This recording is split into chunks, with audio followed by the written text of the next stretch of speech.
મહિલા કોલેજ સર્કલમાં નવરંગ રસ ડેપોના સંચાલક પર જૂની અદાવતને દાજ રાખી હુમલો કરાયો। મહિલા કોલેજ સર્કલમાં દર્શનભાઈ મનરભાઈ ચૌહાણનો નવરંગ રસ ડેપો આવેલો છે, જ્યાં અગાઉ પૈસાની લેતી દેતી મામલે માથાકૂટ થઈ હતી, જેના સમાધાન માટે ગૌતમભાઈ ધીરુભાઈ મકવાણા અને ગોળીઓ સહિતના વ્યક્તિઓ નવરંગ રસ ડેપો ઉપર આવ્યા હતા। તે સમયે દર્શનભાઈ મનરભાઈ ચૌહાણ સમાધાન કરવાની ના પાડતા ઉશ્કેરાયેલા ગૌતમભાઈ ધીરુભાઈ મકવાણા સહિતના વ્યક્તિઓએ દર્શનભાઈ ચૌહાણને માર માર્યો હોવાની પોલીસ ફરિયાદ નોંધાઈ હતી।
આવે છે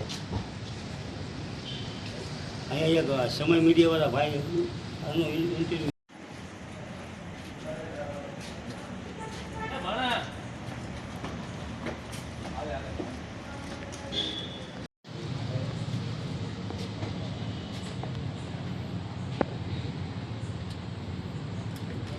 ભાઈ વિડીયો વાળા ભાઈ જેવું પૈસા એ ઉમેશભાઈ દર્શન મનરભાઈ ચૌહાણ। ક્યાંથી આવો ને શું બનાવું? હું પાનવાડી રહું છું ને મારો સિસોડો અહીંયા મહિલા કોલેજ શાંતિલાલ શાહ હોસ્પિટલ છે ને બાજુમાં મારો સિસોડો છે નવરંગ રસ। અત્યારે શું બનાવ બન્યો? અત્યારે ત્યાં હું રસ કાઢતો હતો ને ગૌતમ ધીરુભાઈ મકવાણા, પછી એક ગોળીઓ ઉર્ફે ગોળીઓ નામ છે, પતલો છોકરો છે, હોન્ડા સિટી ગાડી હતી વ્હાઇટ કલરની, કાળા કાચ હતા, અંદર કોણ બેઠું હતું એ દેખાણું નહીં મને। બે જણા ઉતર્યા ને મને એમ કીધું કે તું મારે એની પહેલાં જૂની અદાવતમાં મને આની પહેલાં પણ મને મારેલો છે।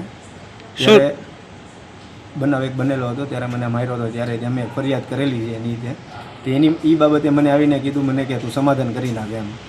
મારો ધંધો ચાલુ હતો, ઘરાક બેઠા હતા બધા, હું રસ કાઢતો હતો, મારા હાથે બગડેલા છે રસવાળા, તો એ આવીને દીધું ગાળો દીધી ને મને કે તું સમાધાન કરી નાખ મારી યાર। તો મેં એને ના પડી, મેં કીધું અત્યારે કાંઈ નહીં, મેં કીધું એમ। તો એમાં સીધું બે જણા થઈને મને મારવાનું ચાલુ કર્યું, ગ્લાસ ફોડી નાખ્યા, મારો ગલ્લો ઊંધો વાળી દીધો, બધું મંડપની બધું તોડી નાખ્યું છે। કેટલા વ્યક્તિઓ એ લોકો હતા? ચાર પાંચ જણા તો પાક્કું એટલા તો હતા એ લોકો। કોણ કોણ વ્યક્તિઓ હતા? તમને કાંઈ નામ? બે જણા મને યાદ છે। શું નામ છે? એક ગૌતમ ધીરુભાઈ મકવાણા ને બીજો એક ગોળીઓ કરીને છોકરો છે પતલો એવો, એની સાથે જ હોય। જૂની અદાવત શું હતી તમારે? જૂની અદાવત આની પહેલાં એક એના ભાઈને હોસ્પિટલમાં દાખલ કરેલો હતો ને એ સમયમાં હોસ્પિટલમાં પૈસા માગેલા હતા, ત્યારે મેં આપેલા હતા એને। એ બારામાં મેં એને મારે જરૂર હતી, મારી પરિસ્થિતિ કરવાથી પૈસા મેં પાછા માગવા માટે મેં એને કીધું, તો એ મને એમ કીધું આનંદનગર વ્યા હું તને આપી દઉં કે। તો ત્યારે હું આનંદનગર ગયો તેની પાસે, તો મને કેટલા દિવસ વાર લગી બેઠાડી રાખ્યો, ને પછી એ બધા એ સમય મને ત્યારે માર્યો હતો, મારી ગાડી તોડી નાખેલી છે, એ ન્યૂઝમાં આવેલું છે। ત્યારે મને બહુ માર્યો હતો, એડમિટ કરેલો હતો મને। પછીથી થોડોક સમય 8 મહિના જેવું થઈ ગયું આજે, ત્યાં પાછું એ લોકો આવીને મને એમ કીધું તું સમાધાન। હથિયાર શું શું હતા એમની પાસે?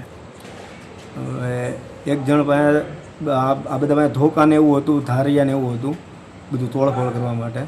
ને એક જણ પાસે છરી હતી કદાચ નાની, એ મને બતાડી હતી છરી। એક જણા પાછળથી મને પકડ્યો ને ઓલોએ મને 3-4 ઠપાટ મારી।